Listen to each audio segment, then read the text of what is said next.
Bismillahirrahmanirrahim. Assalamualaikum warahmatullahi wabarakatuh. Selamat pagi, salam sejahtera untuk kita semua. Salam, Om Swastiastu, Namo Buddhaya, salam kebajikan.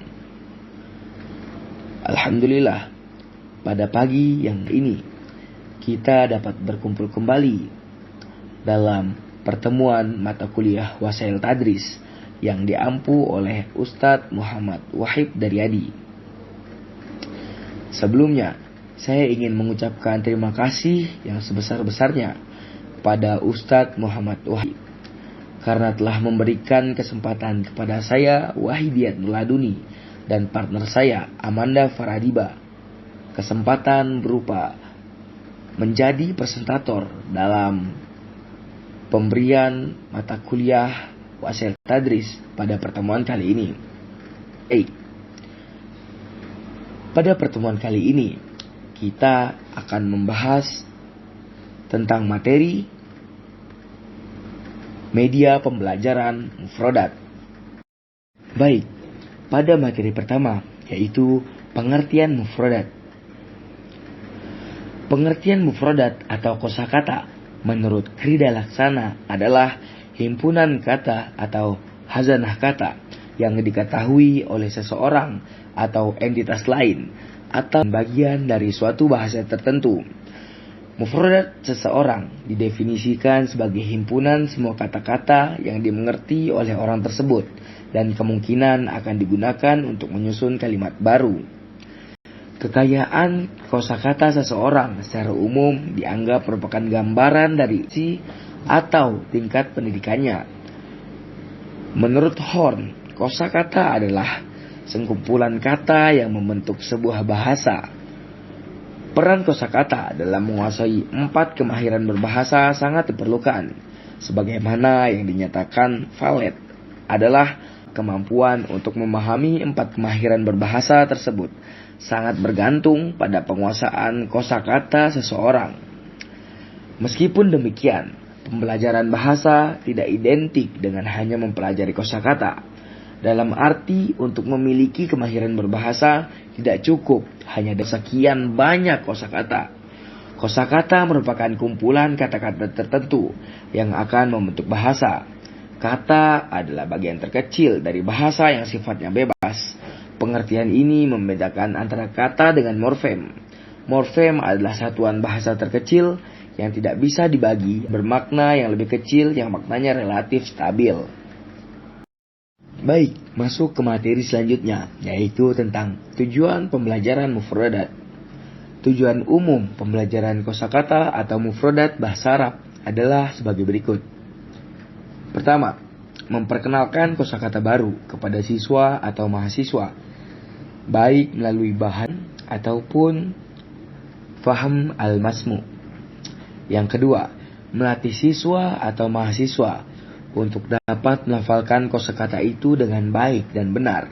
Karena pelafalan yang baik dan benar mengantarkan kepada kemahiran berbicara dan membaca secara baik dan benar pula. Yang ketiga,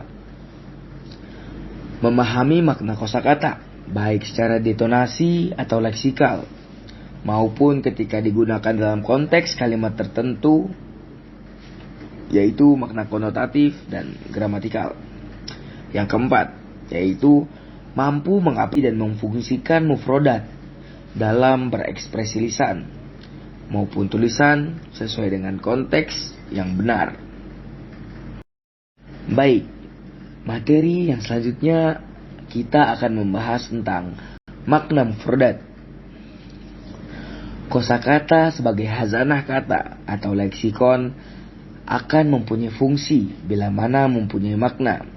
Makna sebuah kata dapat dibedakan menjadi makna dan makna konotatif. Makna denotatif terdiri dari makna hakiki dan makna kiasan, makna asal dan makna istilah. Misalnya, kata al-um dalam bahasa Arab, makna hakikinya adalah ibu yang melahirkan anak. Dan makna kiasan terlihat bila kata al-um digunakan dalam al-kitab. Makna asal misalnya terdapat kata al-hatif yang berarti orang yang berbisik. Sedangkan makna istilah maksudnya adalah telepon. Kemudian, makna konotatif adalah makna tambahan yang mengandung nuansa atau kesan khusus sebagai akibat dari pengalaman para pemakai bahasa. Menurut Hari Murti, makna konotatif adalah makna sebuah kata yang didasarkan atas perasaan atau pikiran yang timbul atau ditimbulkan pada pembicara dan pendengar. Sebagai contoh, kata makna konotatifnya adalah kasih sayang atau perlindungan. Kemudian, kita lanjut ke materi selanjutnya, yaitu membahas tentang fungsi mufrodat. Ditinjau dari segi fungsi, kosakata atau mufrodat dapat dibedakan menjadi dua, antara lain al-mufrodat al-mu'jamiyah, yaitu yang mempunyai makna dalam kamus, seperti kata kolamun, komarun, baitun. Yang kedua, al-mufrodat al-wadhifiyah, yaitu kosakata yang mengemban suatu fungsi tertentu. Misalnya, huruf al-jar, asmal mausul, dhamir, dan lain-lain yang sejenis dengannya.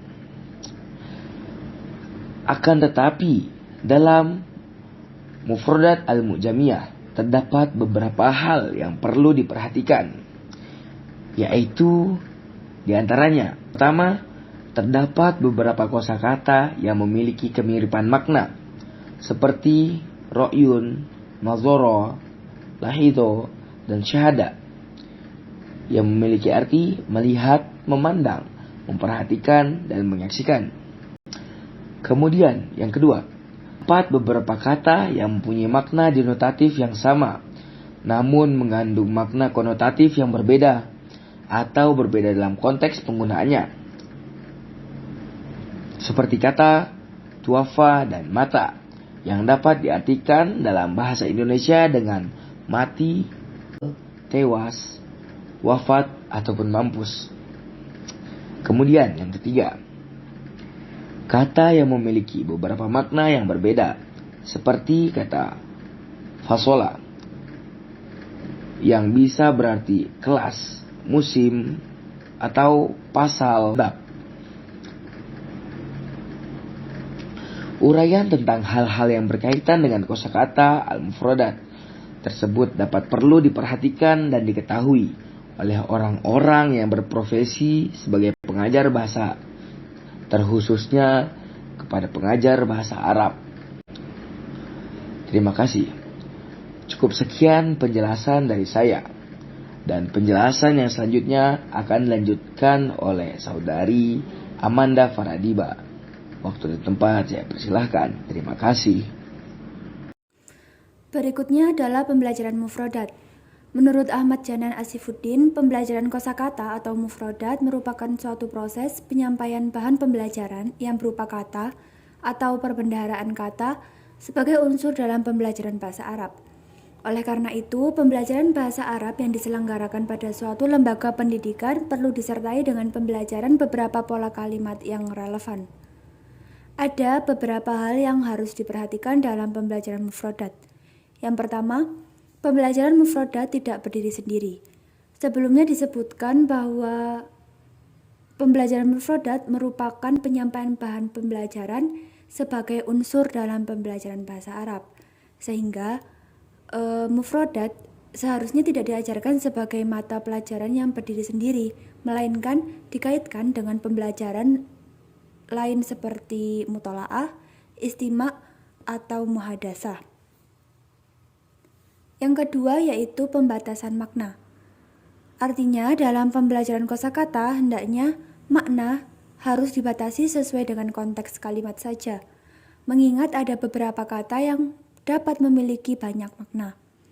Bagi pembelajar pemula, sebaiknya diajarkan kepada makna yang sesuai dengan konteks dalam penggunaan mufrodat tersebut agar tidak memecah perhatian dan ingatan. Sedangkan untuk tingkat lanjut, maka penjelasan makna bisa dikembangkan lebih luas. Yang ketiga yaitu mufrodat dalam konteks. Beberapa mufrodat dalam bahasa Arab tidak bisa dipahami tanpa pengetahuan tentang cara pemakaiannya dalam kalimat.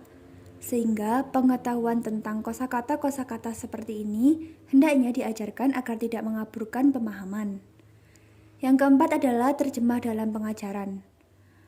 Artinya terjemah dalam pengajaran yaitu ketika siswa tidak mengetahui makna suatu kata, maka guru akan langsung memberitahukan artinya.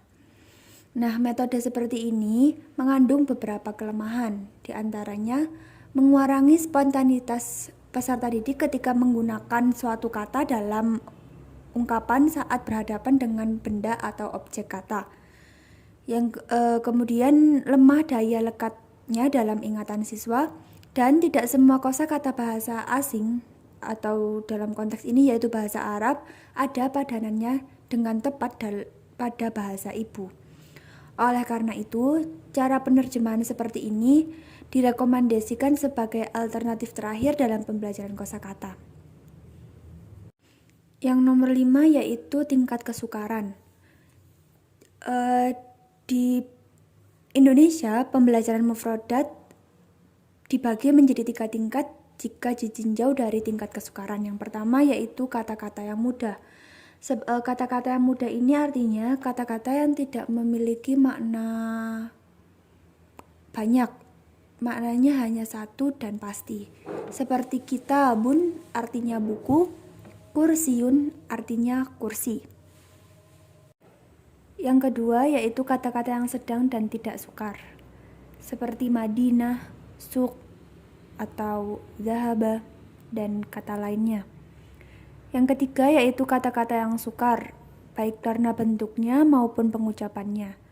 Biasanya kalimat-kalimat ini jarang digunakan dalam susunan atau memang persamaan dari satu kata seperti inzalaqo atau istawala. Selanjutnya yaitu metode pembelajaran mufrodat. Metode pembelajaran pada hakikatnya merupakan teknik-teknik dalam menyampaikan materi pembelajaran kepada siswa yang jenisnya beragam dan pemanfaatannya disesuaikan dengan kebutuhan. Begitu pula halnya dengan pembelajaran mufrodat dalam bahasa Arab, di mana menuntut adanya metode-metode dasar yang dapat diterapkan tanpa mengharuskan adanya sarana-sarana yang tidak terjangkau oleh lembaga pendidikan yang mengajarkan bahasa Arab.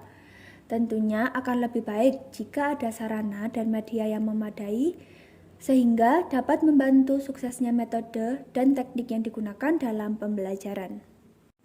Dalam pembelajaran mufrodat ada baiknya dimulai dengan kosakata dasar yang tidak mudah berubah, seperti istilah kekerabatan, nama-nama bagian tubuh, kata ganti, kata kerja pokok, serta beberapa kosakata lain yang mudah untuk dipelajari.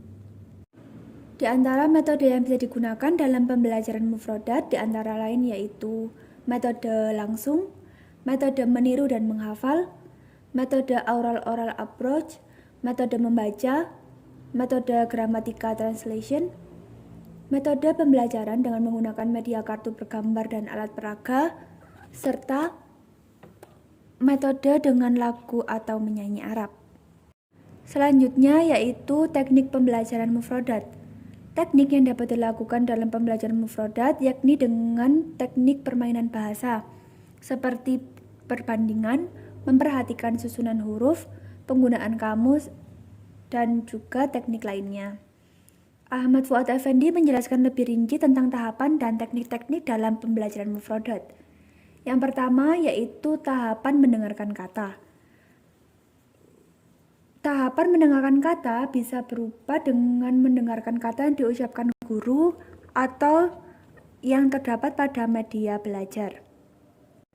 Yang kedua yaitu tahapan mengucapkan kata. Dalam tahap ini, guru memberikan kesempatan kepada peserta didik untuk mengucapkan kata yang telah didengar. Mengucapkan kata akan lebih membantu untuk mengingat kata tersebut dalam waktu yang lebih lama. Yang ketiga yaitu mendapatkan makna kata. Pada tahap ini, hendaknya guru menghindari terjemahan dalam memberikan arti kata kepada siswa. Artinya, ketika siswa tidak mengerti makna dari suatu kata, maka guru tidak serta-merta memberitahukan artinya secara langsung. Namun dengan teknik lain seperti memberikan konteks kalimat atau definisi sederhana yang bisa difahami oleh siswa, pemakaian gambar atau foto melalui sinonim, atau memperlihatkan benda asli, atau menirukan gerakan tubuh. Sehingga terjemahan secara langsung digunakan sebagai alternatif terakhir bila suatu kata memang benar-benar sukar untuk dipahami. Tahapan keempat yaitu membaca kata, kemudian tahapan kelima yaitu menulis kata, dan tahapan terakhir yaitu mempraktekkan kata tersebut. Artinya, menerapkan kata tersebut dalam sebuah kalimat. Yang terakhir yaitu jenis-jenis media pembelajaran mufradat. Yang pertama yaitu media miniatur benda asli. Dengan menghadirkan miniatur benda asli, guru akan lebih mudah dalam menjelaskan suatu mufradat, tinggal mengucapkan, menunjuk, dan menjelaskan. Yang kedua yaitu media foto dan gambar. Bisa berupa gambar yang dibuat sendiri oleh guru atau media tersebut dibuat dalam bentuk kartu. Tentunya kartu-kartu ini bisa menyesuaikan dengan kebutuhan kelas, mengingat prinsip keseimbangan, keserasian, dan keharmonisan. Yang ketiga yaitu media puzzle. Media puzzle dapat menjadi salah satu media yang menghindarkan peserta didik dari kejenuhan dalam belajar, karena puzzle mengandung unsur bermain dengan menyusun sesuatu. Selain itu, media puzzle juga dapat membuat peserta didik lebih cepat dan lebih kuat dalam menghafal. Demikian materi mengenai media pembelajaran mufradat. Kami memohon maaf bila ada kesalahan baik dalam materi maupun pengucapan. Terima kasih untuk perhatiannya. Wassalamualaikum warahmatullahi wabarakatuh.